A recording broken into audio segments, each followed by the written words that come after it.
¿Cuántas de estas situaciones se podrían haber evitado si se hubiera cumplido, por ejemplo, la prisión domiciliaria, la prisión preventiva, la perimetral? La tobillera. La tobillera, claro. O que los jueces, que desconocen muchas veces cómo se instrumentan este tipo de instrumentos tecnológicos, los pongan y los usen y los pongan en práctica. Muchos de ellos no los dictaminan porque no saben muy bien cómo funcionan, entonces dicen no va a funcionar y queda al desamparo esta mujer que termina muerta. Y estos son los números, que además hay que agregar un dato, no hay números oficiales. Y esto es parte del problema, porque nosotros no sabemos con certeza, lo único que sabemos es que aumentan. ¿Cómo? ¿Por qué no hay números oficiales? No lo sé, tenemos un Ministerio de la Mujer que debería realmente encargarse de eso. La Ley de Violencia Integral contra la Mujer determina que hay que hacer un registro. El registro muy difícil. es el de la Corte Suprema, claro. Karina. Ese es el que me pasaron hoy del Ministerio de la Mujer. Y ese es el único. Ahora, vos después vas a las organizaciones no gubernamentales o vas a las diferentes jurisdicciones y cambia ese número. ¿Por qué? Porque, bueno, el problema que tenemos principalmente yo lo llamo la doble violencia institucional que recibe una mujer que primero la violenta el marido y luego lo que sucede es que la violenta el Estado a través de la falta de justicia, de la falta del acompañamiento cuando va a una comisaría de la mujer y se encuentra con comisarios o con policías que a veces tienen actitudes machistas y no le dan crédito a lo que dice la mujer. Y en eso nosotros en el Congreso estamos trabajando. Ahí es donde tenemos que poner el ojo en este momento, porque lo que vemos...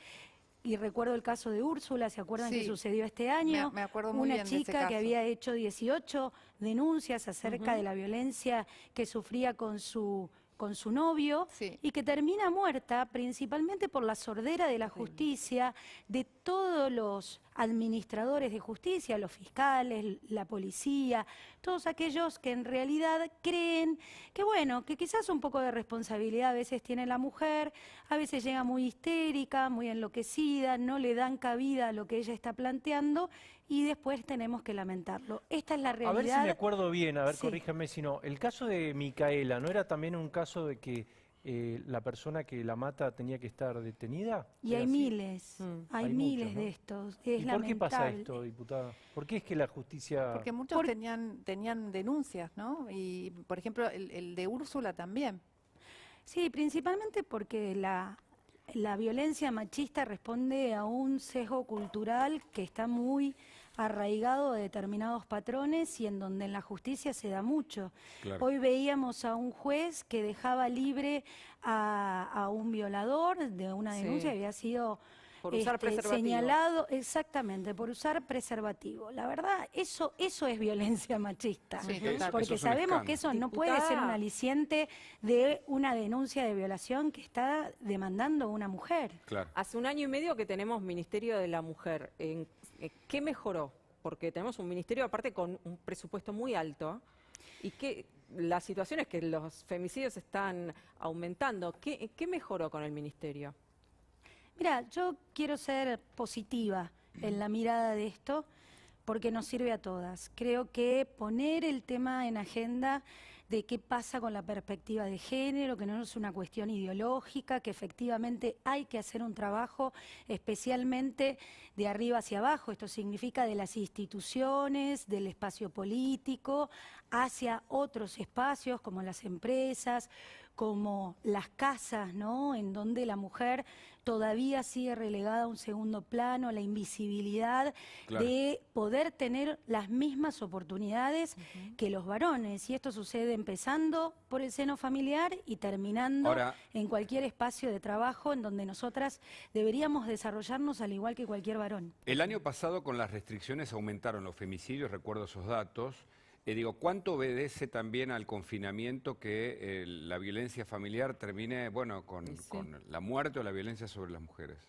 Muchísimo, muchísimo. Por eso, bueno, algunos, yo soy de Juntos por el Cambio, nos han tratado de anticuarentena, etcétera, etcétera. Y la verdad, lo que nosotros vemos es que las consecuencias que traen la falta o la improvisación de una política de cómo gestionar la pandemia trae consecuencias gravísimas como estas que estamos viendo en los números del año pasado, que la mujer haya tenido que seguir conviviendo porque si no salía y era metida presa porque no cumplía con la cuarentena por el artículo 205 sin poder ni siquiera explicarle al mismo policía que ella estaba conviviendo con alguien que la iba a violentar. Realmente toda esa situación es absolutamente alarmante. Es y una impotente, cosa además ¿no? es verlo en la capital federal o en la ciudad autónoma de Buenos Aires. Pero ¿cómo será en el interior de nuestro país, Claro, en donde claro. las cosas se vuelven mucho más difíciles y mucho más machistas? La gestión de las vacunas del gobierno. Uy, pésimo. Pésimo. Pésimo. La verdad ¿Por qué? es una vergüenza. Estamos, bueno, ustedes lo están explicando muy bien y creo que efectivamente comparto la impresión del jefe de gobierno de la ciudad. A nosotros nos obsesiona, y un poco para contestarle a la ministra Bisotte, que está muy preocupada por la oposición, nos obsesiona que la gente esté vacunada. La gente, si no se vacuna, se muere. Y nosotros tenemos una responsabilidad, todo el Estado, no solamente el gobierno, pero el gobierno tiene la mayor responsabilidad. Tiene que gestionar, no tiene que hacer caso omiso cuando uno le plantea un plan de vacunación o un mapa demográfico a ver dónde se necesitan más las vacunas. Y en realidad ellos creen que pueden hacer política. Hicieron eso con Pfizer. El día martes van a venir al Congreso todos los laboratorios que están implicados en algún tipo de negociación y esperamos saber la verdad. Nosotros no estamos obsesionados con un laboratorio o con otro. Lo que queremos es que no nos enreden más en esta historieta que tienen de dimes, diretes, que ahora meten a organismos internacionales como COVAX. La verdad es una vergüenza. Cecilia Moró dijo que la oposición es lobista de Pfizer. Que ¿Qué crean le lo que conté? quieran, la verdad que crean lo que quieran. Nosotros somos lobistas de los ciudadanos que necesitan vacunarse, que necesitan testearse, porque necesitamos volver a una normalidad. Acá tenemos problemas gravísimos. Yo soy de la provincia de Buenos Aires. Vayan y vean, recién escuchábamos a esta directora de una escuela privada. Lo que son los chicos hace ya 8 semanas que no tienen clases solamente de este periodo, perdido todo el año pasado. Claro, más. Eso lleva transporte escolar, familias, gente que ha perdido su trabajo para poder quedarse cuidando a sus chicos, gente que ha tenido que cerrar sus comercios, todo lo que son la costa atlántica de la provincia de Buenos Aires con todo el circuito turístico está devastado. Los emprendedores, olvídense eso.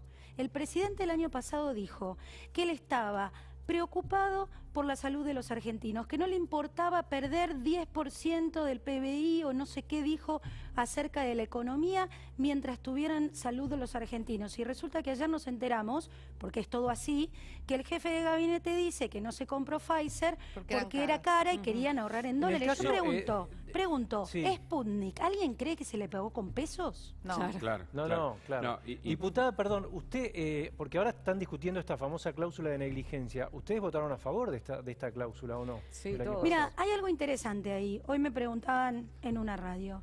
Para nosotros que haya una cláusula, y le digo en lo particular cuando yo estudié la norma, que se incorpore una cláusula en donde haya responsabilidades de negligencia es algo, te diría, habitual en casi toda la norma. ¿Cuál es el derecho? ¿Cuáles las obligaciones? ¿Cuáles son las sanciones? El problema que tiene eso es que nosotros, cuando el gobierno que llevaba las negociaciones con los laboratorios instó la necesidad de tener un marco legal y lleva este debate a la discusión del Congreso de la Nación, ellos son los mismos que traen esa palabra. Y nosotros actuamos de buena fe. Cuando actúas de buena fe, ¿cómo vas a sospechar que esa palabra va a tener algún tipo de impacto negativo en la propia relación que ellos están teniendo y negociación que incluye el proyecto de la ley de Pero vacunas? mire lo que pasó, por ejemplo, el contrato de Pfizer en Brasil, que también tiene sus problemas, hay una comisión investigadora, excluye específicamente la negligencia, es decir, Claro. ponen un inciso que dice, se excluye en este caso Claro. la negligencia porque evidentemente eso tiene que ver Hay una situación de con la emergencia, negociación claro. del laboratorio. Ustedes no hablaban con el sector de los laboratorios en ese momento. No, principalmente por esto que ustedes mismos comentaban. las negociaciones de las vacunas, los laboratorios, las llevaban los gobiernos nacionales. Era así casi la pauta en casi todo el mundo. Por lo tanto, nosotros comenzamos a hablar cuando empezamos a ver determinadas trabas, que no se llegaban a ningún acuerdo, y principalmente no se llegaban con las vacunas que ellos mismos, el ministro Ginés, pero sí prometió cantidades de vacunas que nunca las vimos, todavía seguimos sin verlas. ¿Cómo? Diputada, el ministro Ginés González García sí participó de la Comisión de Salud y estuvieron, según la diputada Ocaña, siguiendo de cerca todo la redacción del proyecto de ley. O sea que no se les escapó que y te digo algo más, seguramente ese proyecto de ley estaba trabajado, y por las propias palabras del exministro Ginés, que ese proyecto lo necesitaban para cerrar el acuerdo con AstraZeneca y con Pfizer.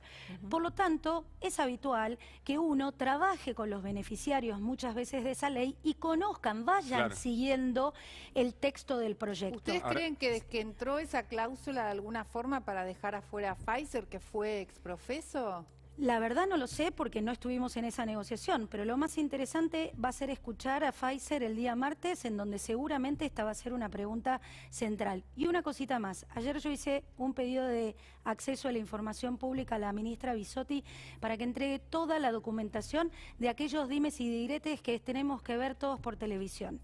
Y ella habla y hablan permanentemente de que las negociaciones son secretas y confidenciales. Eso no es verdad.